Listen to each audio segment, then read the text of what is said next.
दोस्तों, क्या आपने कभी किसी ऐसे इंसान के बारे में सुना है जिसने अपनी जिंदगी की सबसे बड़ी असफलताओं को ही अपनी सबसे बड़ी ताकत बना लिया? एक ऐसा इंसान जिसे दुनिया ने पागल कहा, ड्रीमर कहा और अनरियलिस्टिक कहा। लेकिन वही इंसान आज इस धरती पर नहीं, बल्कि पूरे ब्रह्मांड में इंसानियत का भविष्य लिख रहा है। आज हम बात करेंगे उस आदमी की जिसने असंभव को भी चुनौती दी, इलॉन मस्क की कहानी। ये कहानी सिर्फ बिजनेस की नहीं, ये कहानी है सपनों, संघर्ष और अदम्य विश्वास की। इलन मस्क, एक ऐसा नाम जो आज रॉकेट्स, इलेक्ट्रिक कार्स और मंगल ग्रह के सपनों से जुड़ा है। लेकिन क्या आप जानते हैं इस आदमी की शुरुआत कितनी कठिन रही थी? 1971, साउथ अफ्रीका का एक छोटा सा शहर प्रिटोरिया। वहीं जन्म हुआ एक ऐसे बच्चे का जो अक्सर चुप रहता था, लेकिन उसकी आंखों में हमेशा एक नई दुनिया बसती थी। इलॉन किताबों में खोया रहता था। साइंस, टेक्नोलॉजी, स्पेस, हर विषय उसके लिए एक दरवाज़ा था नई संभावनाओं का। लेकिन स्कूल में वो अकेला था। क्लासमेट्स उसे नर्ड कहते, तंग करते, मारते। इलॉन सहता रहा क्योंकि उसे यकीन था, जो लोग तुम्हारे सपनों को नहीं समझते वो तुम्हारे रास्ते को भी नहीं समझ सकते। सिर्फ 12 साल की उम्र में उसने खुद से कोडिंग सीखी और अपनी पहली गेम ब्लास्टर बना दी। उसे बेचकर उसने $500 कमाए।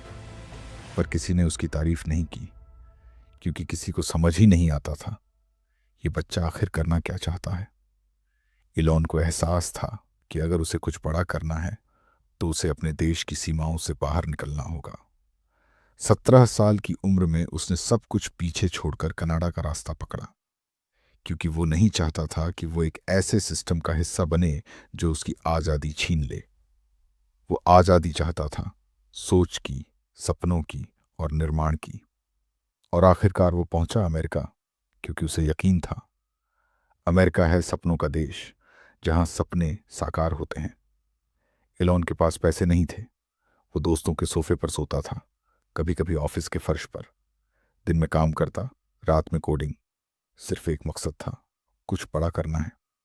1995 में अपने भाई किम्बल मस्क के साथ उसने बनाई ज़ेप्स2, एक कंपनी जो अखबारों को ऑनलाइन लाने में मदद करती थी।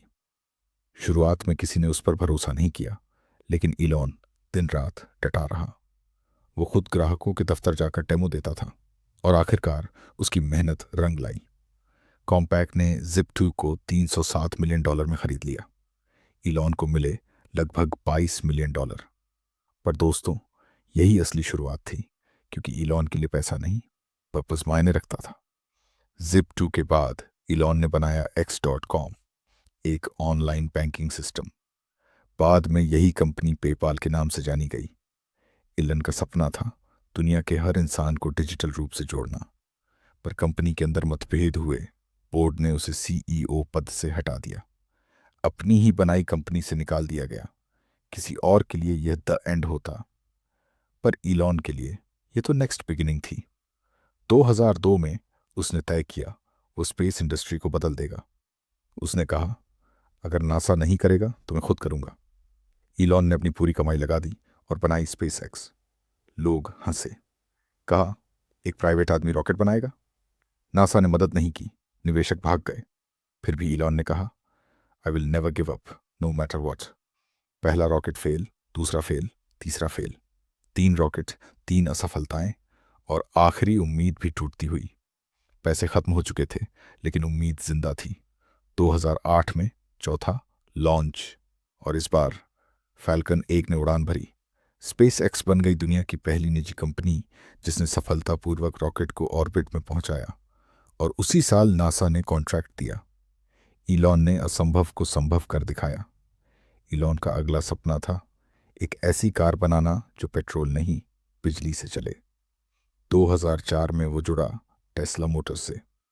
लोगों ने फिर हंसकर कहा, इलेक्ट्रिक कार्स कभी नहीं चलेंगी। कंपनी के शुरुआती मॉडल फेल हुए। टेस्ला बर्बादी के कगार पर थी। निवेशक भाग गए। 2008 में ईलन के पास सिर्फ इतना पैसा था कि या तो स्पेसएक्स को बचा सकता था या टेस्ला को। लेकिन उसने कहा, जब कुछ महत्वपूर्ण होता है तो आप उसे भी करते हैं, भले ही ऑड्स आपके पक्ष में न हो। और उसने दोनों को बचा लिया। 2009 में टेस्ला मॉडल एस लॉन्च हुआ और दुनिया बदल गई। अब वही लोग जो उस पर हंसते थे उसकी गाड़ियों की तारीफ करने लगे। इलॉन मस्क का मकसद सिर्फ कंपनी बनाना नहीं था, बल्कि इंसानियत को अगले स्तर तक पहुंचाना था। Solar city, Neuralink, Starlink, the boring company, her project उसके एक ही सपने का हिस्सा था, टू मेक लाइफ मल्टीप्लेनेटरी। इलॉन बार बार गिरा, लेकिन हर बार और मजबूत होकर उठा, क्योंकि वो मानता था failure is not the opposite of success, it's part of success. दोस्तों, इलॉन मस्क की कहानी हमें एक सच्चाई सिखाती है। अगर तुम्हारे सपने बड़े हैं तो तुम्हें असफलताएं भी बड़ी मिलेंगी, लेकिन जो इंसान हार नहीं मानता वही लेजेंड बनता है। इलॉन ने कभी नहीं कहा मैं सफल हो जाऊंगा, उसने बस कहा मैं कोशिश करता रहूंगा, और यही कोशिश उसे बिजनेस लेजेंड बना गई। और आप देख रहे हैं बिजनेस लेजेंड्स हिंदी, जहां हर कहानी एक सीख बनकर लौटती है। अगर आपको ये कहानी प्रेरणादायक लगी तो इसे लाइक करें, कमेंट करें और शेयर करें, ताकि हर कोई जाने कि फेलियर ही असली सक्सेस की शुरू